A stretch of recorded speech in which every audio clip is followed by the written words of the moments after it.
우리가 가장 관심 있어 하는 것 중에 하나이죠. 공군사관학교의 1차 시험에 대해서 상세 분석을 한번 해보겠습니다.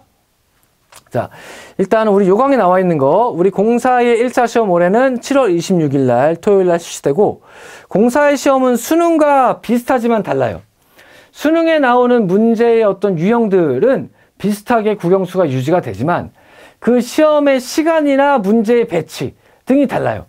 학생들은 어려운 문제를 앞에 놓고 똑같은 문제가 출제돼도 쉬운 문제 뒤에 놓는 것만으로도 점수가 크게 흔들리거든요.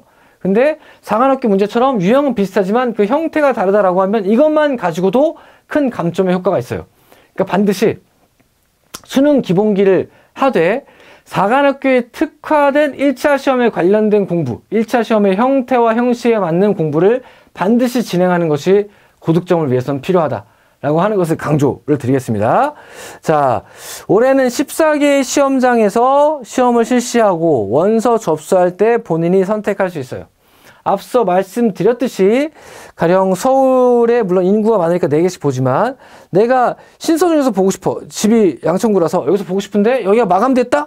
그럼 딴 데로 가야 돼요. 그러니까 접수를 좀 일찍 해라. 그래서 자기가 원하는 학교에 먼저 들어가 앉아 있어라. 자기소개서는 10일 동안 수정할 수 있다. 그러니까 내가 진성이라고 하면 먼저 들어가서 시험장을 먼저 선택하길. 그래서 자기가 원하는 시험장에 가서 시험 보기를 추천드립니다.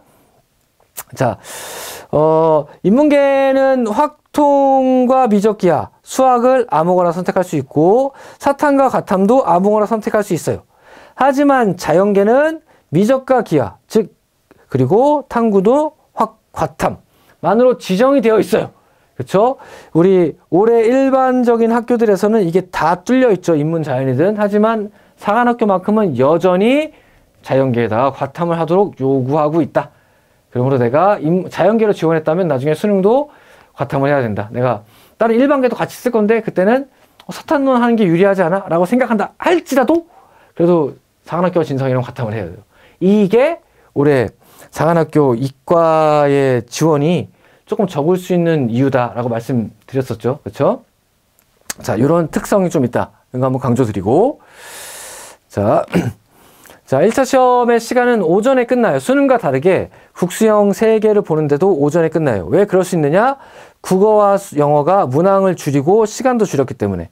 자, 수능에서는 국어 80분, 영어 70분이지만 사관에서는 국어, 영어 각각 50분의 시험을 치르게 되고 문항수도 30문항으로 줄여놨습니다. 좀 다르다고 했죠. 수능과는.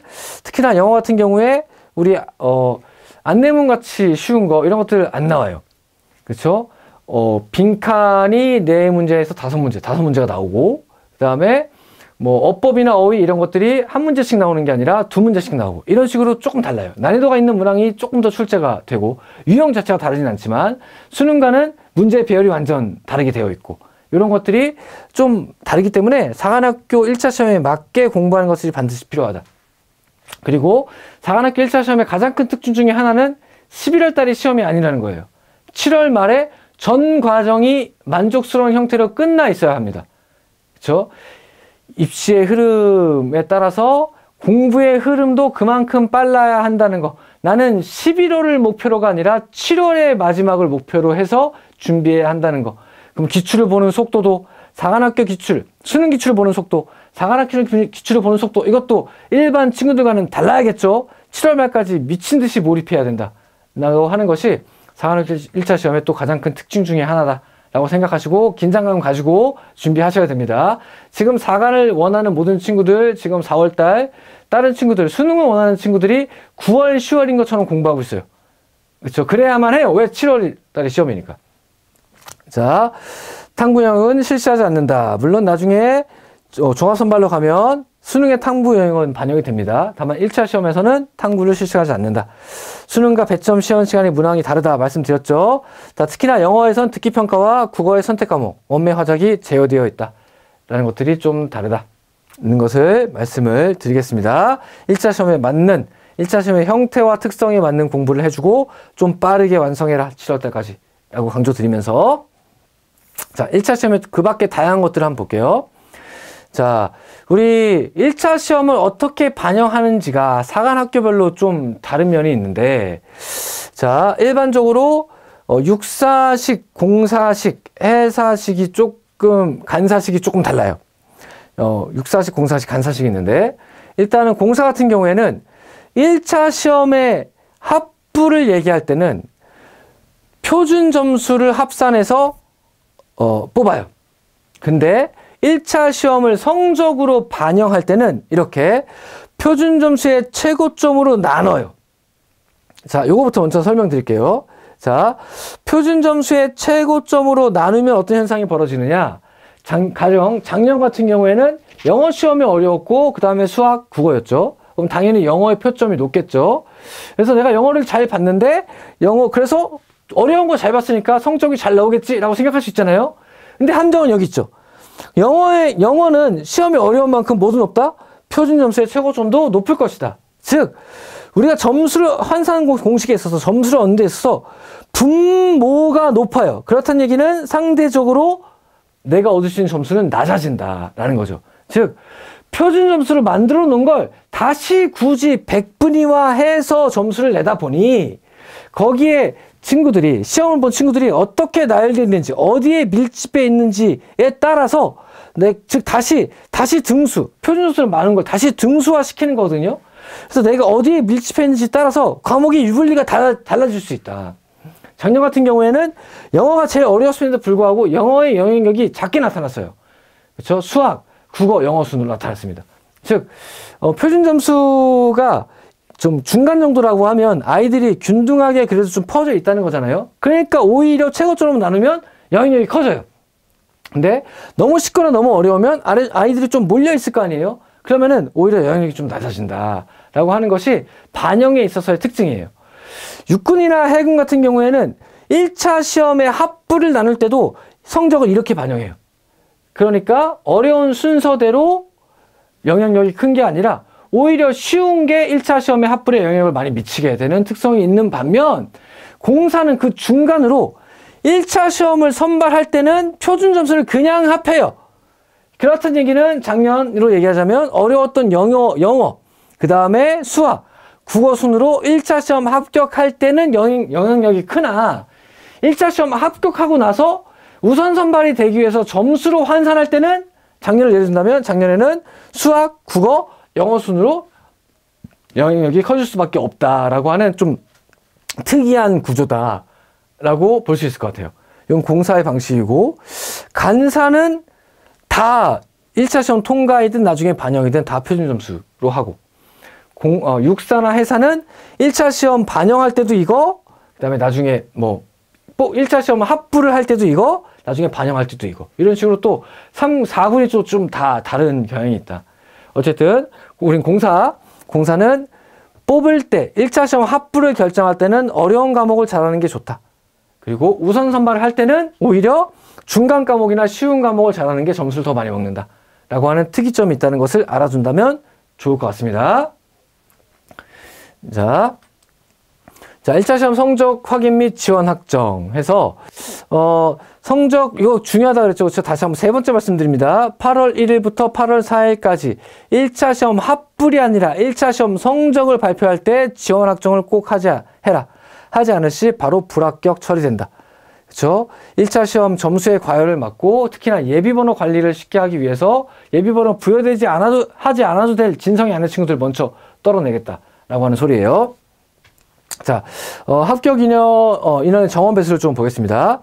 자, 모집 정원 중에 일반은 1차 시험은 4배수, 6배수, 자연계를 많이 뽑은데 6배수까지. 즉, 자연계에 우수한 친구들이 많이 몰린다는 거예요. 그렇죠?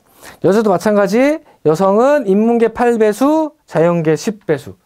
이렇게 해도, 이렇게 6배수까지 뽑았어도 모자라서 재작년에는 한 번 더 예비 번호를 발표했었죠. 그만큼 자연계는 치열하다. 많은 친구들이 몰린다.